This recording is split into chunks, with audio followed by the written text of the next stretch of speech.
You're my sunshine after the rain. You're the cure against my fear and my pain.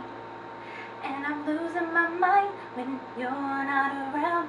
It's all because of you. I'm trying to get a text message from that.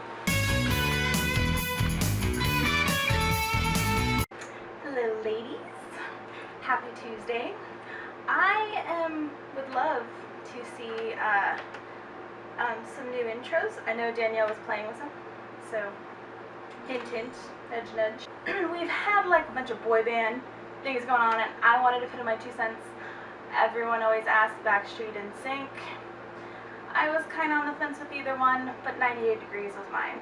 So my favorite feel-good song, Your Man by Down with Webster. I put it on our wedding playlist, and I made sure it came on when Aiden and I were getting food, and I made him drop his plate because he doesn't dance. I dragged him out to dance with me to Your Man, and he was actually really, really good for not taking dance lessons or doing anything like that. He was amazing. Anna, I am so excited to have you back. Marissa, we will miss you. Danielle, I will read my Magna Carta while I'm doing stuff here over top of it. Julie, I picked pink for your color.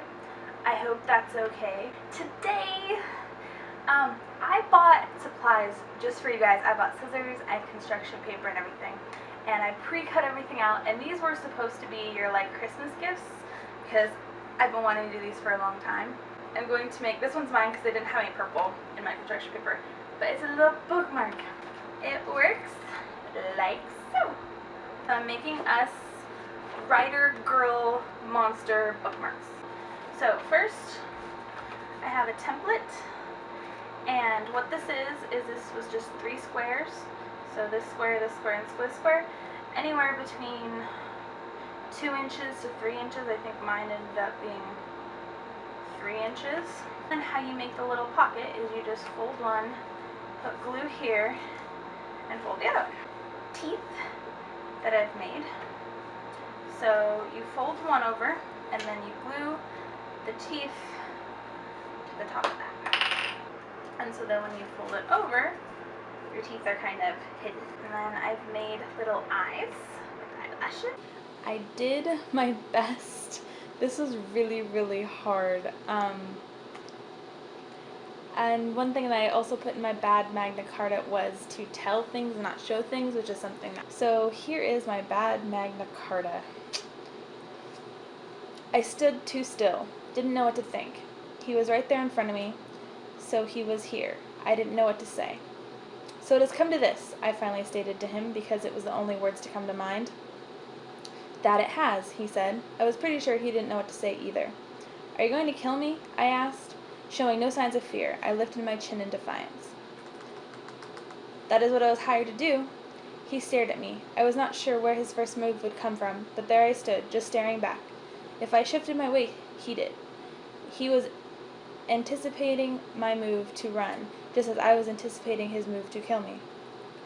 My mind raced with all the things in my life, my daughter, if she was old enough to understand what happened to me. I would never get to see her again, hold her hand, read her a story, watch her first softball game, take a picture of her going to prom, watch her graduate, watch her get married, my first grandchild. It was all lost in the eyes that were staring me down. I couldn't stand looking into those eyes any longer. I couldn't stand looking into the eyes that no longer held my life, they held my death. I broke contact and gazed behind him. The mountain raised into the skies like daggers through the clouds. They were capped with snow, fresh. It glittered in what little sunlight was peeking through the clouds. A stream was coming off of it, straight down the nearest mountain, bright blue. It was contrasted by the green pine trees that were like little arrows sticking out of the ground covering the mountain. So my mother will cry, I stated, as would any that has lost a child, he replied.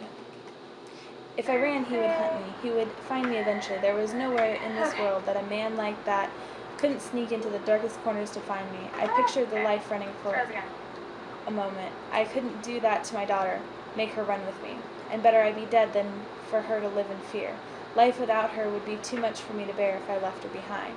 I would have to change my name, live in dirty hotels, or camp out, not showering for weeks, not Alright. knowing where my next meal will come from. There we Could I are, really live like girls. that? Can you make it quick and painless, I asked. Only if you don't fight me, he said. Okay, and I closed my eyes. My word of the day is catachresis, and it means an incorrect usage of a word. And my question for every roll is, what is the hardest part of a novel for you to write? Right now, I have a problem with kind of info dumps. I also have a problem with dialogue, and so I'm doing an info dump as dialogue to make it not so info dumpy. Danielle! I will see everybody next week, and Rachel, I will see you tomorrow.